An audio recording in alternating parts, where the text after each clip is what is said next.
umaga sa inyong lahat. Ako nga po pala si Nikki Nicole A. Makiling, ang tagapag-ulat sa araw na ito. Ngayon, bago natin sisimulan ang ating tatalakayin sa araw na ito, ay meron akong palaro sa inyo. Kung sino sa inyo ang makakasagot nito ay may 10 puntos. Ngayon, ang tatawagin nating laro ay Buuhin Mo Ako.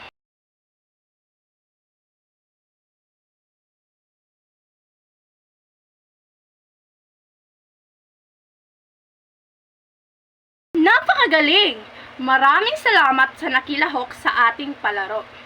Ngayon, ang tatalakayin natin sa araw na ito ay mga kritikong Pilipino. Ngunit bago tayo magsimula ay ito ang aking mga layunin.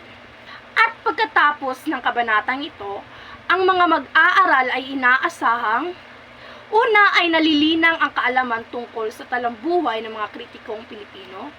Pangalawa ay nasusuri ang talambuhay hinggil sa mga kritikong dayuhan, at ang pangatlo ay napahahalagahan ang katangian ng isang mahusay na kritiko sa panitikan.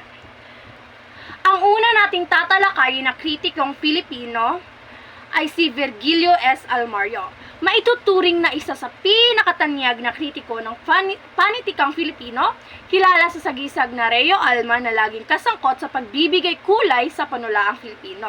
Nagsimulang makilala bilang haligi ng kilusang modernista ng mga kabataang Makata noong kanyang panahon. Sumibol ang kanyang mga aklat sa tula Makinasyon Ilang Tula 1968 at Peregrinasyon at Iba Pang Tula 1970. Ang pangalawang tatalakayin natin ay si Rogelio Mangahas.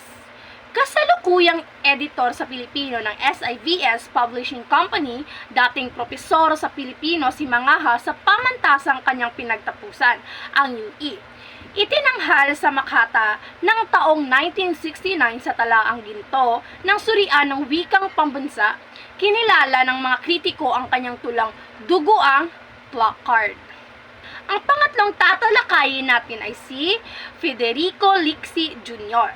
Nagwagi ng makailang ulit sa Carlos Palanca Memorial Awards for Literature sa pagsulat ng mga tulang gigising sa kamalayang Pilipino.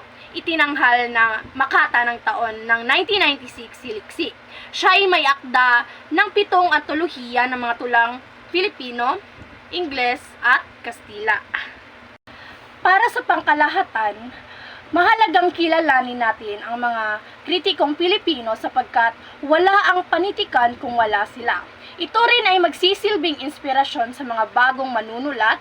Malaki ang maitutulong nito sapagkat dito nasusukat kung gaano kamalaya ang isang manunulat na maisulat ang kanyang nais isulat sa mundo ng pagsusulat.